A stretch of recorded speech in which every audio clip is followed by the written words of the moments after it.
Hey, Joyful Journeyer, Anita Adams here, your host. And today I'm excited to introduce you to someone I discovered must be my soul sister, someone who shares my mission to get more people connecting with nature, Alex Strauss. Alex is also a speaker, a certified natural mindfulness guide, and the author of the best-selling author, the best-selling book, The Mindful Walker. Alex started walking in her suburban North Carolina neighborhood in 2007 after a move across the country left her floundering mentally and physically. The simple daily practice of communing quietly with nature became a sanctuary from the stresses of life, a fitness routine that actually fit into her busy life, and a path back to wellness.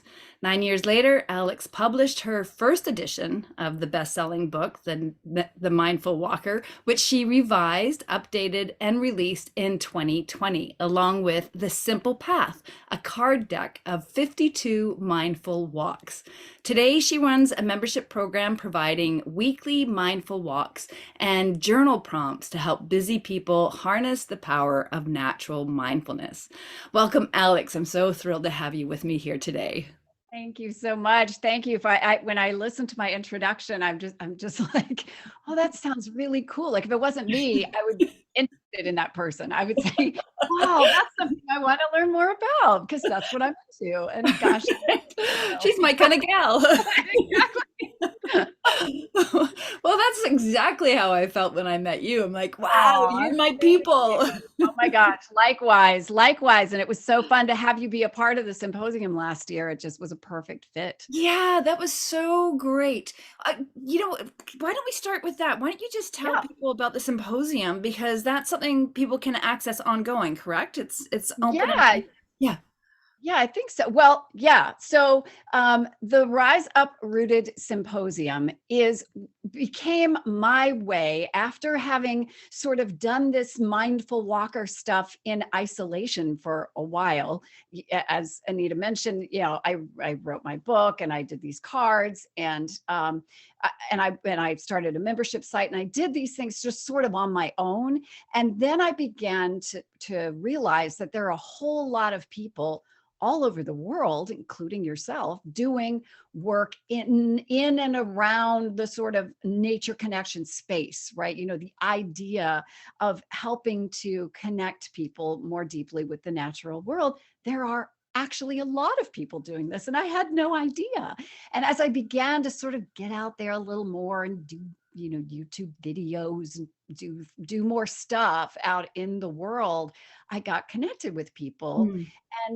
and thought, gosh, wouldn't it be so neat if there was a single online event that brought a lot of these people Mhm. together talking about um, being in nature and the value of nature in their lives from a lot of different standpoints, from a lot of different perspectives. Yeah, I was really attracted to that. I thought you had so many different perspectives. Like, how many speakers did you have? You had so many people that were involved. Yeah, I have 20 each time. So Okay. we do the symposium twice a year. So we run it live twice a year in the spring at around Beltane in May and in the autumn around Samhain in October, early November. So I've had 20 speakers each time. So I've interviewed 60 people now, all different people from all over the world. This past symposium, the one that you were a part of, well, let's see, were you in the spring or you were last fall? I You were was in last. the most recent one. So, Okay, so you yeah, were in the most recent one.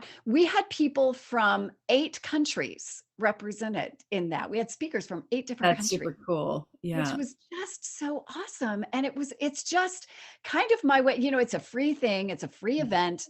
People can go to rise-up-rooted.com. I'm sure you'll include the link and stuff. And you can see Anita and all the other speakers who spoke, and you can access that, and you can there'll be information coming soon about the spring one and a whole nother group of people. But it's just kind of a way for me to, it's a little gift. It's a little gift Yeah. to myself and also to the world, because, like I say, it's free. It's just a wonderful way, um, if you are interested in nature connection and Mhm. what it does for your soul Mhm. and your body and your brain as well. This is a great way to learn more from a lot of people all at one time in Yeah, one space. And of course, from a selfish standpoint, it's my opportunity to learn from and connect with all these people too.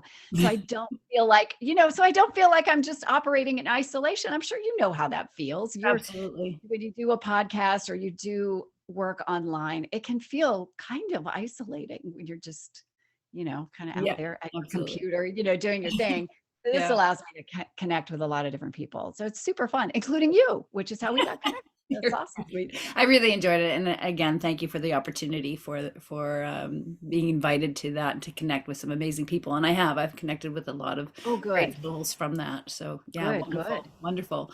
Yeah, All right, great. I want you to explain, if you wouldn't mind, the difference between simply walking outdoors and walking mindfully, and why is that so important? Yeah. Okay. Well, there's a lot of research behind the idea that, you hear this term mindfulness thrown around, and people talk about mindful eating or mindful exercise or mindful this, that, and the other. And there's increasing evidence that when we do things, anything, including eating, mindfully, which is to say, present moment focused, that thing is more impactful, more effective. Mindful eating is about paying attention to what you're putting in your mouth, and chewing slowly and listening to your body and recognizing when you're full and how different, foods and tastes affect you and whatnot. And mindful walking is simply bringing that idea of being very present. Mindfulness, a lot of times it's associated with meditation, right? And meditation is definitely one way to employ and enjoy mindfulness. But um, but it's not the only way. Okay, it's not Mhm. the only path to mindfulness. Mindfulness is not this like weird sort of secret woo woo thing. It simply means you practice sort of shutting out all the busy stuff in your brain that we are so used to. We're so used to it, we don't even notice it anymore, Mhm. Anita. As a culture, we're just habitual thinkers, and the world's moving pretty fast, and so our brains have to move pretty fast to keep up with it. And the idea of mindfulness is just kind of shutting that down for a little while, getting quiet, getting present, not thinking about what's coming up, not thinking about what happened before, or just kind of letting that go, letting the like I like to think of your head as a snow globe kind of, and you just kind of let all the things Mm. settle, stop shaking it around, let all the things settle, and then doing that while you're taking a walk. And when you are mindful as you're walking in the outdoors, what happens is you notice things, and your mind just kind of opens up to stuff that we normally kind of walk by or don't even really pay that much attention to. Mhm. um, and so the beautiful thing, and the thing that I love, this sort of synergistic effect, is that nature herself induces mindfulness. So when we get ourselves into a natural setting, and I'm sure that you've experienced this because you're very connected to nature, when we get out into nature, um, we get more mindful, naturally. So it helps with the process, and vice versa. When we're mindful in nature, we get more out of being in nature and out of that connection. Yeah, Yeah. absolutely. So, do you recommend going for walks in nature by yourself, or can you achieve this mindfulness in the company of somebody else? Oh, that's a great question. So you absolutely can be mindful in the presence of someone else, but you can't do it while you're having a conversation or while you are, listening to, for instance, this podcast. So it's wonderful to listen to this podcast, and it's wonderful to do it while you're walking. But I definitely recommend that if you are going to practice something like mindful walking, or really any mindfulness practice, you need to do it without um, conversing with anyone, without listening to anything, without being distracted by anything else. So, just like there are meditation classes where you have a whole bunch of people in one space, and you're all sitting there meditating, and that's possible, right? But they're not chatting with each other while they're doing it. So it's kind of like that. So in my case, I love to walk with my neighbor, and I frequently do. And we walk and we chat and we walk with our dogs and we have a good time. But when I'm going to take my mindful walk for me, for my, soul's edification and all of the good things that it does for me, I do it by myself. So yeah. And does that include without the dogs? Actually, I usually take my dogs along. Dogs are fabulous for teaching us mindfulness. Dogs live in a mindful state perpetually. Your dog is never, never thinking beyond a few seconds ahead or a couple of seconds behind. Your dog is never ruminating about what happened yesterday or worrying about what's coming down the road or concerned about. And your dog is just, you watch your dog, they're sniffing, they're right there, right then. They're looking at that squirrel, that tree, they're sniffing that pile of stuff. They're just right there, And so I do take my dogs along with me, and I watch them, and I pay attention to what they're doing and what they like to, and it actually helps me to be more mindful. That's so great. I love it. How much we can learn from our pets, eh? So so true. I'm learning, I don't know if this will be anyone will ever see this on video, but right now behind me, my dog is taking a deep snooze on a mat next to the heater. And I'm learning that this is, Right. Afternoon naps are perfect. restfulness. Exactly. Exactly. All for the nap. Very cool. It's interesting. My husband recently retired, and so now he's been joining me for a lot of walks. And I'm like, as much as I love going for my walks with my husband, the quality of my walk is not that it's not it's not worse. Let me make sure. I Yeah, no, qualify I that. totally It's get just it though. it's a different It experience. is. And I It think is. I need to make sure I get my solo walks in because I connect in a much different way. Even when my husband and I walk in silence, I find my mind is on him, Yes, wondering I what agree. he's, what's going, thinking about a conversation or something I want to be talking to him about. I'm not Right. as present to my environment. So yeah, it's just Yeah. a noticing that I've had recently because I've been, doing these daily walks for 3 years now. Good for you. That's Yeah. awesome. That's awesome. And yeah, and it's just been a different experience. And the other thing I wanted to comment on that, you were saying about noticing everything around you. When I go for my walk, sometimes I've been, like I said, doing these for almost 3 years, and it's pretty much the same walk that I'm doing. Right? Me So too. Me too. yeah, and yet what I love is how much it changes all the Yes. time, and it's not even Right. just this between the seasons. It's daily. Yes. There's something different, and I've almost made it into a game. I won't say almost. I have made it into a game. So what can I discover today that I haven't noticed before? And it's Yes. just it gamifies the walk in a Yeah. way. And I find it's Yeah, another way for me to get absolutely. connected. And that's so interesting. That's actually one of the things that I teach in my programs. I teach people to do to begin because as I said before, most of us, if you're not doing this like you do now on a regular basis, if you're not used to that, we see things because we have to in big chunks. So like you miss the details, right? And we don't see those little changes. We might notice the seasonal changes like you said, but we look out and we see a tree. I'll say to people, so what do you see? Mm, a tree or a few trees. And it's like, okay, but go deeper. What else? What else do you see? What do you notice about that tree? Oh, it's brown. It's tall. But yeah, is it really actually brown? Like look at it. It's it's gray, it's black, it has green stuff growing on it. The more you look, the quieter your mind gets.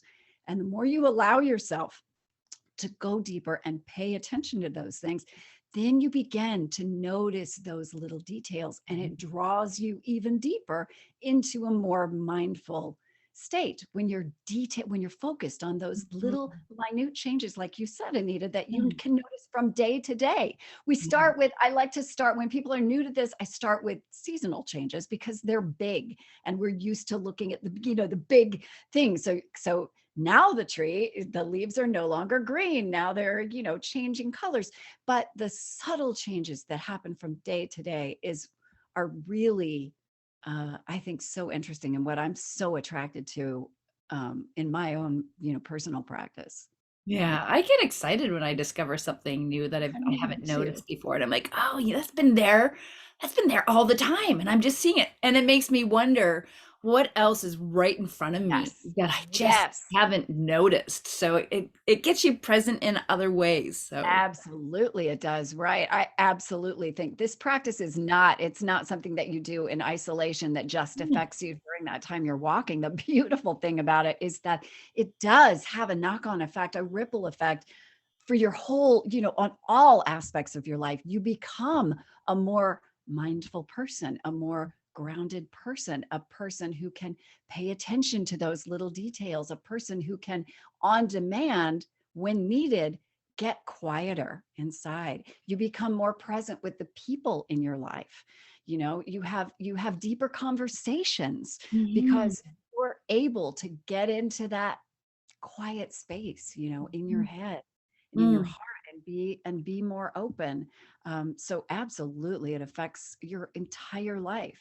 Yeah, So cool. So I cool. know, right? Really. So simple, so It simple. is so simple. It is so simple. You somewhere on your site you use the term natural mindfulness, and I don't know what you mean exactly by natural mindfulness. Can you explain that term? Yeah, natural mindfulness is a term. I think actually my friend Ian Banyard might have coined that. And Ian is a natural mindfulness guide and certified me in natural mindfulness. And what Ian means when he refers to it is simply mindfulness practiced in the natural world and in Ah, connection with the natural world, induced by nature, practiced in nature. Yeah, so it's really just a way of saying we're talking about mindfulness, but we're talking about not the kind that you get when you sit on a cushion, but actually the kind that you practice in the natural world. Yeah. totally get it. I mean, Yeah. do you meditate as well? Um, you know, gosh, off and on. Yeah. I have I like the idea of meditation. I think it's such a beautiful calming practice. I love it when I see pictures of people meditating, online. I think, oh, that's so beautiful. I bought from a beautiful website. I bought a beautiful meditation cushion that I really, really love, and it's beautiful decoration for my office. And it sits on My your dog couch. my dog sits on it Your dog sits on occasionally. it.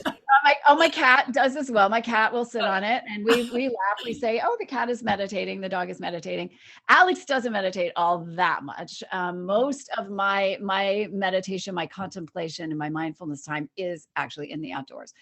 But I do occasionally sit on my cushion, especially if it is, inclement outside Mm. and I'm just not inspired to go be outside. I do occasionally do that, but I kind of just get antsy. I get itchy Mm. and Can't sit and, still. I have a hard time sitting still. I can't my hips are kind of uncomfortable, and I have to keep sort of shifting my butt around, and then I get worried that the doorbell is gonna ring, or I Right. don't know, the So dog you're comes no over and longer sits on my present. lap. Yeah. Exactly. So, I find it kind of hard uh, to be present as you need to be, Mm, when I'm just sitting like that. So this is sort of my mindful walking practice is sort of my answer to right. meditation, but they can absolutely, be practiced in conjunction with each other. It's not either or, and many of my students and clients who enjoy mindful walking are also great meditators and big fans of meditation. Do you meditate?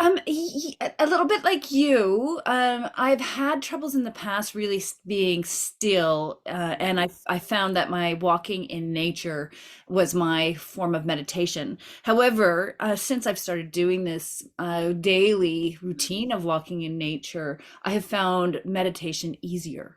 I Ah, found that I yes. can find that stillness. a lot easier than I used to. Yeah. And I'm just curious if you've had a similar experience because of all the walking in nature that you do. Yeah. Well, I definitely know I am calmer inside. I'm quieter inside. I am more mindful in all aspects of my life. I am a better parent. I am a better wife. I am a nicer person overall.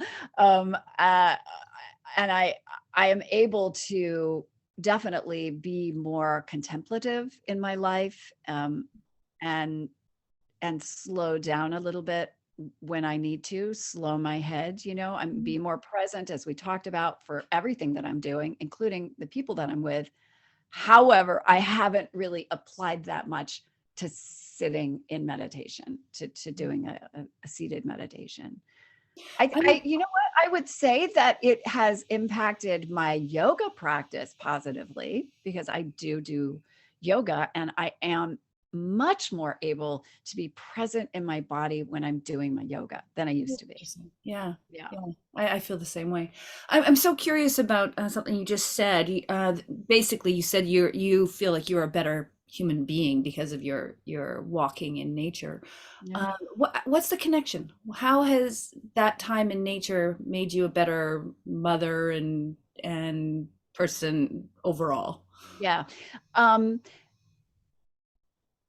And I by the want to, way, I totally agree with, I feel the same way. I'm just curious about yeah, your. no, I need to get quiet for a moment and give some thought to that, because it's a deep question. It's a big question. Part of it is definitely the component of becoming more mindful and being able to pay deeper attention. And that applies to paying attention to the things that are external to us, but also paying attention to ourselves internally, right?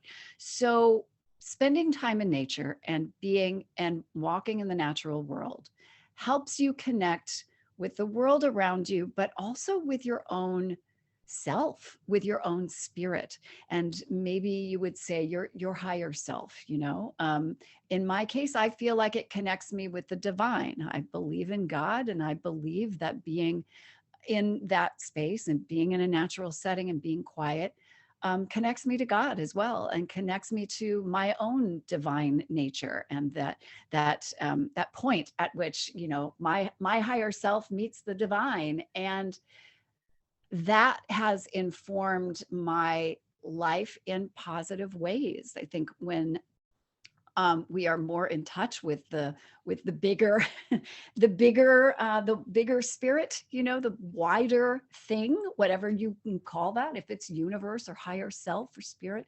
that informs our lives in positive ways and gives us perspective that we often don't have when we are stuck in our smaller self, Uh, and so when I am in that place, I am more able to see the people around me with love, with patience, with kindness, with compassion.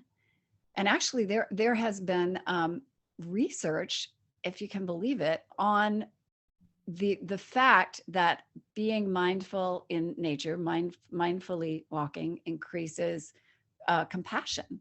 It Mm. was, and I don't want to quote this wrong, so if I can find that study, I will share that with you. You can share it with your listeners.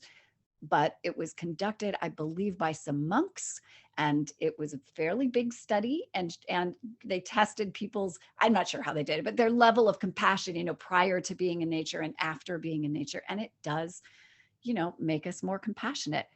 I'm not sure if that is a clear enough answer, and I'm not 100% sure that anyone could answer that really effectively, because I'm not sure we 100% know I think the you did answer. a beautiful job of answering that. I loved a lot of what you said, and it resonates with me personally and confirms my own experience. Yeah. When I first started walking in nature, it was not for anything other than to ease my stress because I was massively Same. stressed out, and there was just so much anxiety that was happening in here. And my business coach actually was the woman who challenged me to spend Good for her. yeah, Wow. a bit of time every day in nature. And I've shared this on the show before. I'm just like, what kind of business coach tells her client to go into the Me, woods? for Yeah, one, I I know. certainly do for all of my clients. Me too Absolutely. now. Me too Yes, now because yes. I've learned from experience.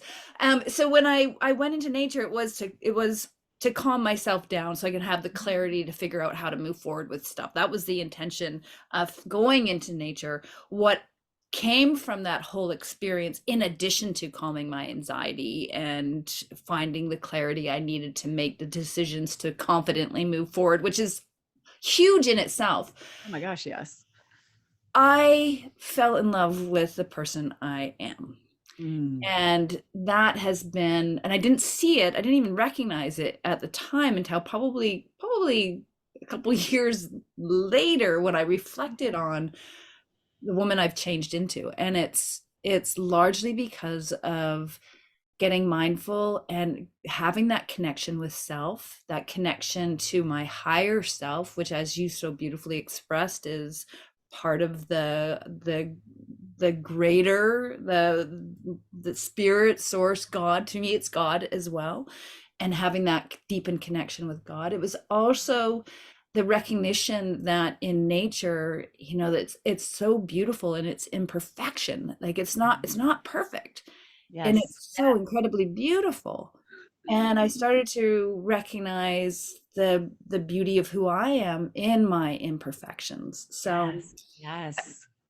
it's pretty amazing. So now, because of all of that, like you, I feel compelled and driven to encourage people to invest time every day in nature. It, Yeah. it does so much more than just calm you down, so much more. Yes, yes. And I think it's one of those things where you can hear people talk about it and you can kind of, have a conception of it in your head. But until you are out there and actually experience it, and as you say, experience it regularly, because it took you a while to kind of get to really get, tap into the real meat of this. And you don't really get it until you do it. And then once you do it, once you begin to experience these benefits in your life, in your body and your mind and your spirit, it's like a snowball rolling downhill. You want to do it more, and because you know how much that helps you.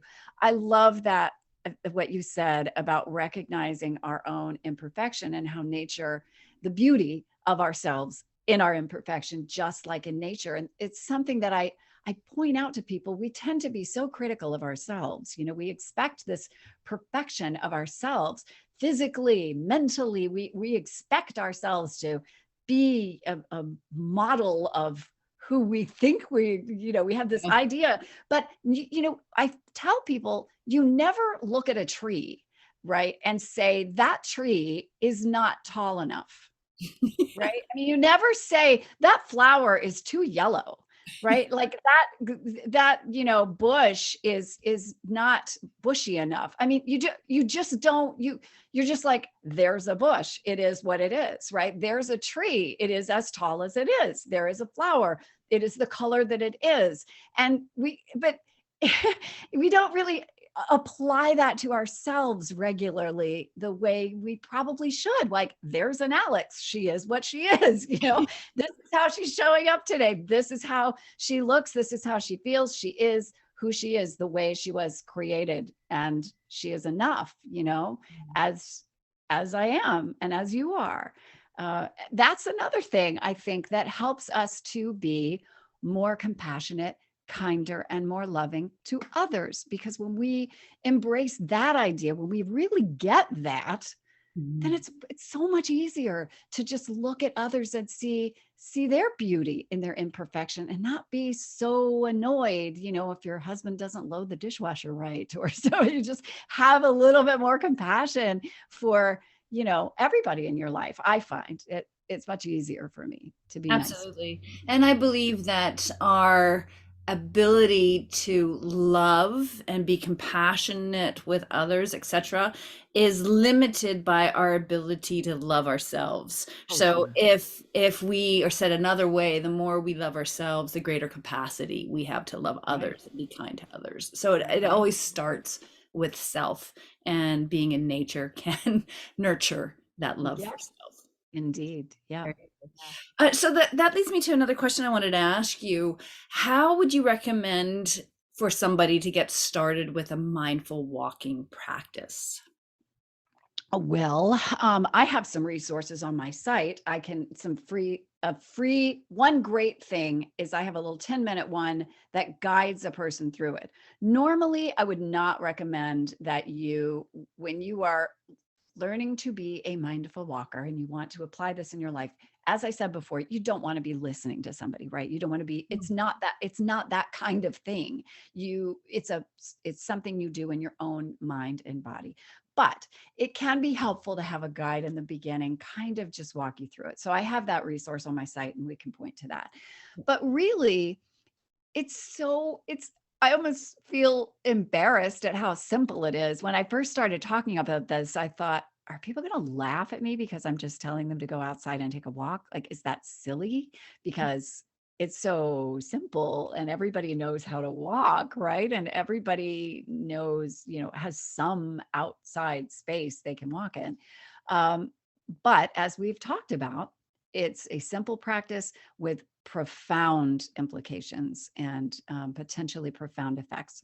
So, to get started, you need an outdoor space of any kind. And this is very important. And I make a big point of this in all of my work, in my Walk the Year program, and the things that I do with clients, is that I really think it's important that people not feel like they have to travel to do this. We Yeah. hear about forest bathing and these lovely practices where you go out into nature and you spend a few hours in a beautiful, inspiring setting. And I'm all for that and I love it. But the fact of the matter is that most of us, number one, we don't have time to do that, and a lot of us don't have ready access to that kind of a setting, right? And so what happens is then people just don't do it because they're like, well, I don't have time to travel to the state park near me, or I don't have a state park near me or any park.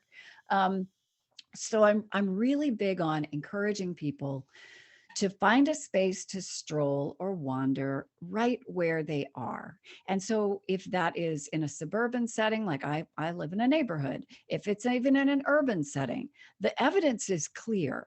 If we can see anything natural, Mhm. any tree, grass in the sidewalk, bushes, blue sky, clouds, a bird, any of those things actually help uh, impact our brains in a positive way.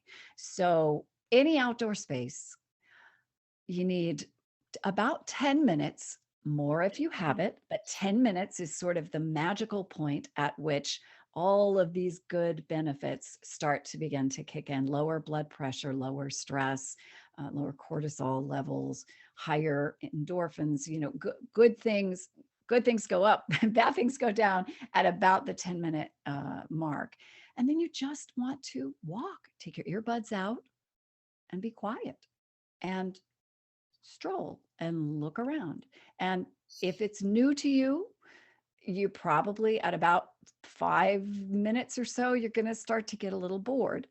And that's okay, because that is the point at which, your brain is going, what is going on here? I'm not being stimulated. I'm not listening to anything. I'm not looking at anything. Like what? Well, okay, that is the point at which you you let your brain look at stuff around you. And there's an actual term for this called soft fascination. I was going It's to a ask you. scientific. I love this idea. Soft fascination is what happens when we are in nature and we allow ourselves to begin to pay attention to the things that are in nature. And they are our brains. I mean, surprise, surprise, our brains are actually wired to be fascinated by the things in nature, to tune in to things like birdsong and the feel of the breeze and the the light coming through the trees. We actually, our brains like that. And Mhm. if you take half a minute to get away from your screen, off your phone, take out the earbuds, you can actually begin to feel that, that your brain is like, ooh, and it's a, it's an actual effect that happens, this soft fascination. And it's things that are, um, I mean, they call them soft, like bird sound and the feel of the breeze and the look of the trees and the dappled sunlight, and they're soft kind of, because they don't require a lot of brain power, but at the same time, we are also drawn to them. We're also fascinated by them. So that's the difference between, say, walking in circles in an empty room and being in the outdoors, where your brain actually can get the stimulation that it craves, but in a softer way. And this is actually a wonderful antidote to attention fatigue, which is something that most of us in the modern world are suffering from to some degree, because our attention is so often pulled in, Mhm. a gazillion different directions. So, yeah. So you get out there, you walk, and you allow yourself to be softly fascinated. Yeah, beautiful. I've never heard that term, soft fascination before, and it makes sense. I like that. I'm probably going to adopt that that It's description. very cool. Yes. What I tell my clients to do, and what I lead when I do my retreats, which includes a silent walking meditation through the forest, I ask my clients to get really present in the moment by using all of their senses, by being Yes. very Correct. just noticing and aware of everything, to the point where, break off a piece of pine needle, smush it in your hands, and absorb that fragrance. For me, that just drops me in my body instantly when I Definitely. when I have that strong sense of smell. And to feel the breeze on your skin, or the warmth of the sun, and how many different bird sounds can you pick up, and stop and just touch the tree and feel the bark or the moss on the tree, and all of these, using all of our senses, which I Right. guess is Right. part of that soft fascination, to get grounded and present. So interesting. I love it. I love we're doing the same work and using different words, Yes. but I Yes. Exactly. Which is why you were such a perfect fit for the symposium. I'm so yeah. glad we connected, Yeah, because you're right. awesome. Yeah. So, what do you recommend when the weather is not so great to get out for a walk? I know here, like I live on the West Coast, and sometimes it's like torrential rain Yeah. that's coming down. I have to really work to push myself out the door. But what do you Yeah. recommend? Well, I recommend sucking it up. That's my Yeah, number suck it up, Buttercup, and get your butt out That's the my door. number one recommendation, honestly, because okay, I've lived in South Dakota, friends, and it gets pretty flippin' cold there. And so I know what inclement weather is. Okay. I know what really bitter cold is. I live in North Carolina now, so I know what really freaking hot is. And okay, that said, I mean, I'm being a little tongue in cheek. Most of the time, most conditions are definitely walkable for at least 10 minutes. Mhm. So, I tell people, and you've, I'm sure, experienced this, when it is, for instance, raining a little bit, okay, not necessarily a torrential downpour, but when it is raining a little, you see things that you would not normally see, right? You notice things. The air smells different. You have that petrichor smell. There's different smells. There are different sights. There are different things to notice. So the world changes in beautiful ways. And because 93% of our lives now are spent indoors, that's an EPA figure. Um, uh, Including childhood. So most of us spend more time outside in childhood, right? But for your whole life, about 93% is spent indoors. We are missing these things so often because we only want to go out when it's just, between 75 and 80 degrees, or 70 and 80 degrees, and it's just, sunny. So I would encourage you to not think in terms of the weather is not conducive to walking, but think, how can I make it comfortable and possible for me to still walk today? Do I need an umbrella? Do I need a pair of rain boots? Do I need a thicker coat? Do I need, a hat and a scarf, a pair of mittens? These are very, very small, simple adjustments that we can make to increase our comfort so that we are able to actually get out there. And as I said about the rain, the same is true with snow. Oh my goodness, walking outside when it is snowing is absolutely magical, right? So I don't want anybody, now look, I'm not advocating that you go out in a blizzard, right? And get lost in a snowstorm, for heaven's sakes. Like, don't be silly and don't do dangerous things. But if it is possible to get out there, if it's snowing lightly and you can just take a lap around your house, Mm, you're going to see things that you would ordinarily miss. And it's magical. 5 minutes out there and you come back and you're like, whoa, that that was cool, mhm. and something I would have missed had I not pushed myself a little bit. Um, Absolutely. Now, do you obviously walking is brilliant. There's so many benefits in the physical act of walking. What about just sitting on your deck and oh, taking in your yes. environment, or if it's like really miserable, taking 10 minutes and sitting by a window and absorbing everything? That's exactly what I was. Yep. Right. Yep. You beat me to it, but yes, Okay, that's sorry. exactly. Yes, no, absolutely. That sitting by a window, we know that even just looking out a window has beneficial effects. There was a study about surgery patients a few years back that showed that the patients who recovered in rooms that had a view got out of the hospital a couple of days sooner than the people who recovered in rooms that had a view of a wall. We know that looking outside has beneficial effects. Looking at a picture of of a landscape actually is calming to the mind. But you can do things like, yes, sit on your deck, sit on your patio, sit under an umbrella, uh, commune with a house plant. Okay. I have house plants all around me, and just gazing at your plant for a few minutes, petting your cat or dog. All of these things are connected to nature, connecting you to other living things, without your having to go outside. And they all can have beneficial effects on your brain and your body. Awesome. Yeah, I love that. One of the things that I, just to add to all of what you're saying, when the weather is really crappy, like when we get that torrential downpour here, and I still force myself out the door because I know I'm going to love it. And not only Yeah. do I actually love it, I feel accomplished when I Yes, come back. yes, I know right? it's a silly thing, but I feel like, woohoo, look at me getting out and Yes, doing this. totally. And a little pat on the back for, committing to this Right, time for myself. So it's a right. little Yep. win.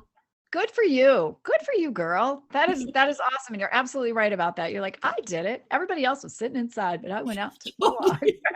Right? Yes, I know. Exactly it. I somehow Yeah. feel more special because I've done Exactly. That's right. Anything we can do to make ourselves feel a little special, it. because Totally. that's an added benefit, right?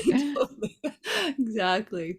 All right. Oh, my last question for you. You talk about how mindful nature connection is a catalyst for environmental change. And I'd like you to explain that a little bit.